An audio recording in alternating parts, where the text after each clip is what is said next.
This week on Landbeat, we're highlighting the South and talking about the regional stress periods that much of the South endures. So there's a few reasons why late summer and early fall is a stress period. One, based on the temperature. It's hot, it's dry, and there's got to be a shade component to property to allow deer to thermoregulate and really cool off. That's deer and other wildlife species as well. So make sure there's a shade component to have that refuge available on your property.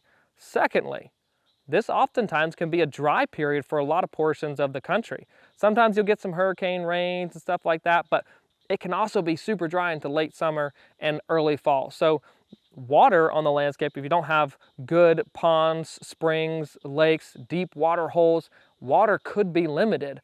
And you may see deer starting to congregate or choose to bed close to those areas because of the lack of surface water, but also because the forage has obviously changed during this time frame. Because of the early spring green up, most of the forbs, or the food that we think of deer eating during the spring and summer, it's matured. It's gone to flower stage, it's maturing, it's producing a seed head, and its water content has sharply dropped off. It's drying out because of the summer and just because of the plant's physiology. So that isn't necessarily food anymore. There may be some soft mass available during this window, but majority of the hard mass has not yet dropped. So we have high temperatures, probably some dry areas, as well as dry forage and not a lot of other foraging opportunities, making conditions, growing conditions tough, but also forage conditions tough. This is the stress period for the South.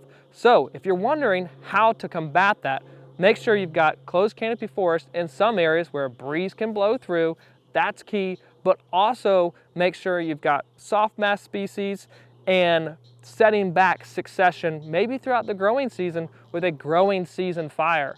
Those plants, if you set them back during the middle of a summer, they're not going to be as far progressed, and there you have more succulent forage going into late summer and early fall. Those are some key components that you may want to consider of how to make sure deer in your area, if you're dealing with the South, are not stressed during most of the late summer and early fall months. Food plots are another great option when it comes to supplementing what's naturally happening on the landscape. So a lot of times people want to plant their food plots as soon as the soil temperature gets right in the spring time frame to kind of catch those spring rains. Well, what can also be done, knowing that in the South, the late summer, early fall is that known stress period, we can delay that planting. People are probably saying, what? Why would you delay your planting? Well, if we have most of the forages already maturing out in the food plot and that's happening on the landscape, well, now our food plots aren't supplemental to what's happening. So consider this. Wait to plant your food plot for some of those summer forages to mid-June, early July timeframe.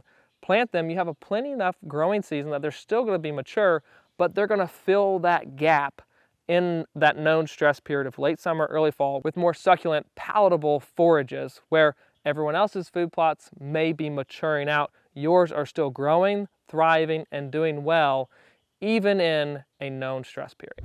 You may be wondering, well, what if I don't get those spring rains on my food plot? Well, we also have to just consider that many places in the South get 50 to 60 inches of rain.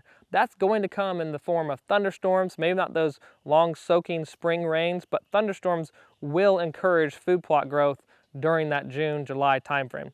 Maybe you have to go with a cowpea or lab variety versus a soybean, but those are wonderful forages for the South. So don't miss out on the opportunity for your food plots to supplement what's happening on the landscape.